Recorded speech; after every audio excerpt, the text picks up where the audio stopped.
है आपका YP education trick channel पर। तो दोस्तों, इस वीडियो में हम आज हार्वर्ड गार्डनर का बहुबुद्धि सिद्धांत को क्लियर करेंगे। तो आपको बताना चाहेंगे कि आप हमारे चैनल पे नए हैं या अभी तक आपने हमारे चैनल को सब्सक्राइब नहीं करा है तो आप नीचे रेड कलर के सब्सक्राइब बटन पे क्लिक कर लें और बराबर में बेल आइकन की घंटी है उसको भी प्रेस कर लें। इससे क्या होगा कि जब भी हम वीडियो को अपलोड करेंगे तो उसका नोटिफिकेशन सबसे पहले आपके पास पहुँच जाएगा। तो बिना किसी देरी के हम करते हैं टॉपिक को स्टार्ट। देखो, जो हमारा टॉपिक है वो हमने आपको बता दिया, हार्वर्ड गार्डनर का बहुबुद्धि सिद्धांत है। जो स्टूडेंट हार्वर्ड गार्डनर का बहुबुद्धि सिद्धांत क्लियर करना चाहते हैं वो ही इस वीडियो को देखें, अन्यथा इस वीडियो को अन्य लोग ना देखें।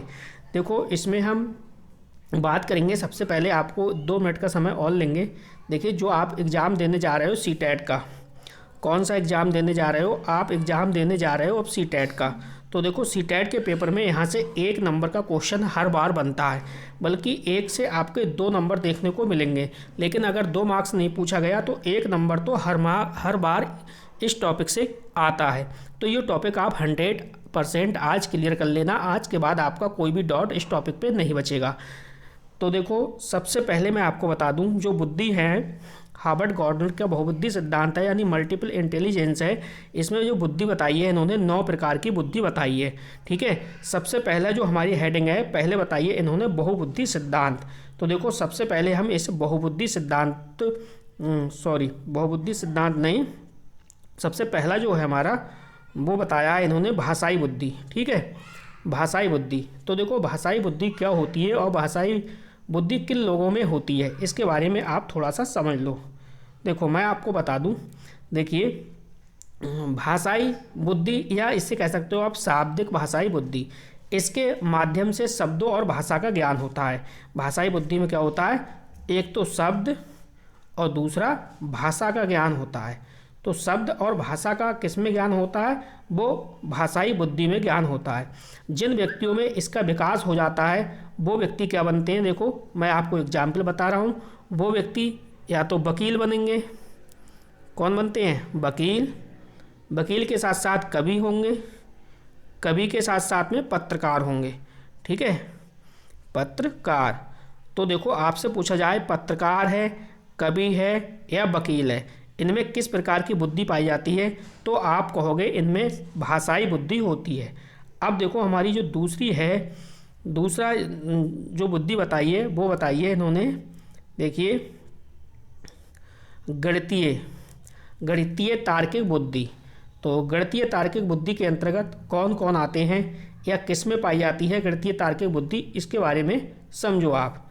तो देखो, यहाँ पे हम आपको बता दें, देखो, जिनमें तार्किक योग्यता यानी मैथ की कैलकुलेशन अधिक होती है। किसकी? गणित की यानी मैथ की। जिनके अंदर मैथ की कैलकुलेशन करने की क्षमता अधिक होती है, या कह सकते हैं जिन व्यक्तियों में इसका विकास अधिक होता है, वो व्यक्ति, उन व्यक्तियों के अंदर गणितीय तार्किक बुद्धि होती है। जैसे अगर हम कहें बैंकर्स, या कहें अकाउंटेंट, या हम कहें साइंटिस्ट यानी APJ अब्दुल कलाम। साइंटिस्ट की बात करें, चाहे हम बैंकर की बात करें या अकाउंटेंट की बात करें, कौन कौन बता दिया मैंने? अकाउंटेंट बता दिया, बैंकर बता दिया, ठीक है, और तीसरा आपको साइंटिस्ट बता दिया। ठीक, तो इनमें लोगों में होती है गणितीय तार्किक बुद्धि। अब देखो, जो हमारे जो तीसरी बुद्धि बताई गई है वो बताई गई है स्थानिक बुद्धि। तो समझेंगे हम स्थानिक बुद्धि किन लोगों में होती है और स्थानिक बुद्धि किस प्रकार से वर्क करती है। ठीक है, तो स्थानिक बुद्धि का मतलब ये है, देखो यहाँ पे, कि अमूर्त तत्वों के आधार पर, जैसे अमूर्त तत्व है, अमूर्त तत्वों के आधार पर छवि बना लेना, या कह सकते हो आप जिन व्यक्तियों में इसका विकास अधिक होता है, किसका? स्थानिक बुद्धि का। जिन व्यक्तियों में इसका विकास अधिक होता है तो उसे हम कहेंगे, उन्हें हम कहेंगे स्थानिक बुद्धि। स्थानिक बुद्धि तो किन लोगों में पाई जाएगी? ये जैसे स्थानिक बुद्धि है ये पाई जाएगी मूर्तिकार में, यानी जो मूर्ति बनाने वाला है उसमें, मूर्तिकार में पाई जाती है। या हम कह सकते हैं ये बुद्धि पाई जाएगी चित्रकार में। किस में पाई जाएगी? चित्रकार में पाई जाएगी। या हम अगर इसका और एग्जाम्पल लें और एग्जाम्पल अभी देखते हैं क्या क्या एग्जाम्पल हो सकते हैं। तो मूर्तिकार, चित्रकार, मैं आपको एग्जाम्पल इसके बता दिए। इन लोगों में होती है स्थानिक बुद्धि। अब जो अगला है, जो अब आपकी अगली जो बुद्धि बताई है वो देखिए कौन सी है, वो है शारीरिक गतिक बुद्धि। तो शारीरिक गति बुद्धि यानी शरीर को गति देने वाली बुद्धि। शारीरिक गति बुद्धि क्या होती है? शरीर को गति देने वाली बुद्धि, यानी जिन व्यक्तियों में इनका विकास अधिक हो जाता है। किसका विकास? शारीरिक गति बुद्धि का विकास अधिक हो जाता है, उन वो लोग आएंगे शारीरिक गति बुद्धि के अंतर्गत। जैसे अगर मैं एग्जाम्पल की बात करूं तो इसमें अभिनेता आ सकता आएगा। कौन है? अभिनेता। ठीक है, अभिनेता हो गया। अभिनेता के साथ साथ अभिनेत्री हो गई, डांसर हो गया और आपका ड्राइवर हो गया। ये सब आएंगे आपके शारीरिक गतिक बुद्धि। जो शारीरिक गति बुद्धि के अंतर्गत आएंगे वो मैंने आपको बता दिए एग्जाम्पल। अब देखो यहाँ पे है संगीतक बुद्धि, यानी संगीतक बुद्धि ये किन लोगों में पाई जाती है? तो देखो, ऐसी बुद्धि जिन लोगों में अधिक होती है संगीत वाली बुद्धि, उनको संगीतक बुद्धि कहते हैं। या उन लोगों में, ऐसे लोगों में इसका विकास अधिक हो जाता है, जैसे सिंगर हुए, सिंगर, ठीक है, और जो एंटरटेनमेंट करते हैं वो लोग होते हैं, या फिर सिंगर होते हैं, तो उनमें पाई जाती है कौन सी? संगीतक बुद्धि। ठीक है, अगला जो पॉइंट है हमारा, अगला पॉइंट देखिए यहाँ पे, अगला है अंतर्वैयक्तिक बुद्धि। अंतर्वैयक्तिक बुद्धि का मतलब है इंटरपर्सनल इंटेलिजेंस। क्या है? Interpersonal intelligence. तो देखो इसके द्वारा क्या होता है, इसके द्वारा देखो व्यक्ति जो है ना, दूसरे व्यक्ति के साथ कैसे इंटरेक्ट किया जाए यह पता चलता है। यह कह सकते हैं कि जिन व्यक्तियों में विकास अधिक होता है, जिन व्यक्तियों में इसका विकास अधिक होता है, किसका? इंटरपर्सनल इंटेलिजेंस का। जैसे अगर मैं एग्जाम्पल में कहूँ तो इसका एग्जाम्पल हो जाएगा नेता। क्या हो जाएगा? नेता। यह हो जाएगा सामाजिक कार्यकर्ता। यह कह सकते हैं हम सामाजिक कार्यकर्ता। इन लोगों में होती है यह वाली बुद्धि। ठीक है, अगला देखो है, अगला है अंतरावैयक्तिक बुद्धि। अंतरावैयक्तिक बुद्धि को बोलते हैं इंट्रा पर्सनल इंटेलिजेंस। क्या है? Intra personal intelligence. तो ये बुद्धि किन लोगों में पाई जाती है? देखो, इस बुद्धि के व्यक्ति जो होते हैं, यह कह सकते हो आप कि इसके द्वारा खुद के साथ इंटरेक्ट किया जाता है।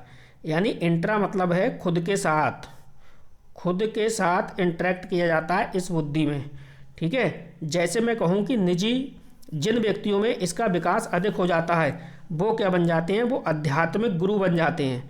क्या बन जाते हैं? आध्यात्मिक गुरु। आध्यात्मिक गुरु बन जाते हैं। कोई गुरु होगा आपका आध्यात्मिक, वही मान लो आध्यात्मिक गुरु बन जाते हैं। कौन से? इंट्रापर्सनल इंटेलिजेंस सी बुद्धि जिसमें पाई जाती है। अब देखो आठवां जो हमारा है, आठवीं जो बुद्धि है हमारी, वो है प्रकृतिवादी बुद्धि। तो वही प्रकृतिवादी बुद्धि है, ये किन लोगों में पाई जाती है? तो यह बुद्धि उन लोगों में पाई जाती है जो लगभग प्रकृति के क्या हों? नज़दीक हों, प्रकृति के नज़दीक हों, या जिन व्यक्तियों में इसका विकास अधिक हो। ठीक है, जिन व्यक्तियों में प्राकृतिक बुद्धि का विकास अधिक हो उनमें प्राकृतिक बुद्धि पाई जाएगी। जैसे अगर मैं एग्जाम्पल की बात करूं तो एक किसान जो होता है ना, किसान जो होता है वो प्रकृति के बिल्कुल नज़दीक होता है। और प्राकृतिक बुद्धि किस में पाई जाती है? किसान में पाई जाती है। तो ये भी आपका क्लियर हुआ। अगला जो हमारा, इसने देखो लास्ट बुद्धि जो बताई है वो बताइए अस्तित्ववादी बुद्धि। तो अस्तित्ववादी बुद्धि किन लोगों में पाई जाती है इसके बारे में भी समझो होती क्या है। देखो, इस बुद्धि के व्यक्ति जो है वो हर चीज़ के बारे में, हर चीज़ के अस्तित्व के बारे में सोचते हैं। इस प्रकार की जिसमें जिन लोगों में बुद्धि पाई जाती है वो लोग हैं जो हर चीज़ के बारे में सोचते हैं। जैसे अगर हम दुनिया में क्यों आए हैं या भगवान कौन है। ठीक है, जिन व्यक्तियों में इसका विकास अधिक हो जाता है उसके अंदर ये अस्तित्ववादी बुद्धि पाई जाती है। अगर मैं एग्जाम्पल की बात करूं या उदाहरण की बात करूं तो उदाहरण के तौर पे मैं आपको बता दूं, इसमें जो आएंगे साधु संत या फिलॉसफियर। कौन आएगा? साधु संत, या हम कह सकते हैं फिलॉसफियर। ठीक है, क्या है, फिलोस्फियर, ये आपको ध्यान रखना है। ठीक है, तो इस प्रकार से देखिए हमने क्या है, बुद्धि को कंप्लीट कर लिया। हार्वर्ड गार्डनर का बहुबुद्धि सिद्धांत था, 9 प्रकार की बुद्धि थी। ये 9 प्रकार की बुद्धि एक एक करके हमने कंप्लीट कर ली। इसके बारे में आपको अच्छे से कंप्लीट तैयार करना है। ठीक है, एक टॉपिक और है, वो भी हम इस वीडियो में कवर करेंगे। अभी तक आपने वीडियो को लाइक नहीं करा तो जल्दी से वीडियो को लाइक कर दीजिए और वीडियो की लिंक को अपने सभी दोस्तों में शेयर भी कर दीजिए। देखिए सीटेट के जितने भी टॉपिक आपके हैं, सीटीपी के सारे टॉपिक लगभग मैं कंप्लीट करा चुका हूँ। आपको सीटीईटी की प्लेलिस्ट मिल जाएगी। सीटीईटी की जो प्लेलिस्ट मैंने बनाई है, वहाँ से आप एक एक वीडियो को अच्छे से देख सकते हैं और अपने नोट्स बना सकते हैं। चलो, अगला जो हमारा टॉपिक है वो है जेंडर। तो जेंडर से रिलेटेड एक क्वेश्चन तो ज़रूर बनता है, एक क्वेश्चन 100% बनता है आपका, किसमें, सीटेट का एग्ज़ाम में। अगर आप कोई सा भी सीटेट का एग्ज़ाम देने जा रहे हो, चाहे प्राइमरी का हुआ चाहे आपका जूनियर लेवल का हुआ, तो उसमें समझो एक क्वेश्चन तो आपका इस टॉपिक से पक्का आना है। तो जेंडर वाला जो टॉपिक है ये 100% आप क्लियर कर लीजिए, यहाँ से 1 मार्क्स आपको देखने को मिलेगा। तो देखो जेंडर क्या है, यह एक सामाजिक संरचना है जो समाज द्वारा निर्धारित होती है। क्या है जेंडर, यह एक सामाजिक संरचना है जो समाज द्वारा निर्धारित होती है। अब देखो इसमें जो पहला हेडिंग है वो है लैंगिक रूढ़िवादिता, यानी जेंडर स्टीरियोटाइपिंग।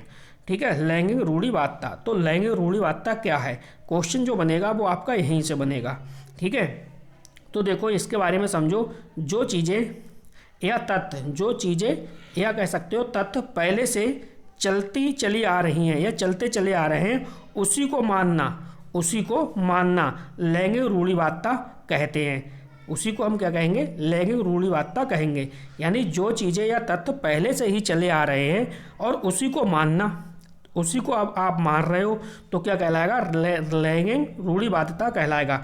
अगर मैं एग्जाम्पल की बात करूं तो एग्जाम्पल में देखो, एग्जाम्पल में दे रखा है कि जैसे पुरुष बाहर का काम करता है और महिला घर का काम करती है। जैसे ये पहले से ही कहावत चली आ रही है कहते हुए कि जो पुरुष जो लोग होते हैं वो बाहर का काम करते हैं और जो महिला होती हैं वो घर का काम करती हैं। तो ये किस प्रकार से, ये क्या है, ये तो ये है लैंगिक रूढ़िवादिता। ये सोच क्या है, लैंगिक रूढ़िवादिता। ठीक है, तो यहाँ से एक क्वेश्चन आपका 100% पेपर में आएगा।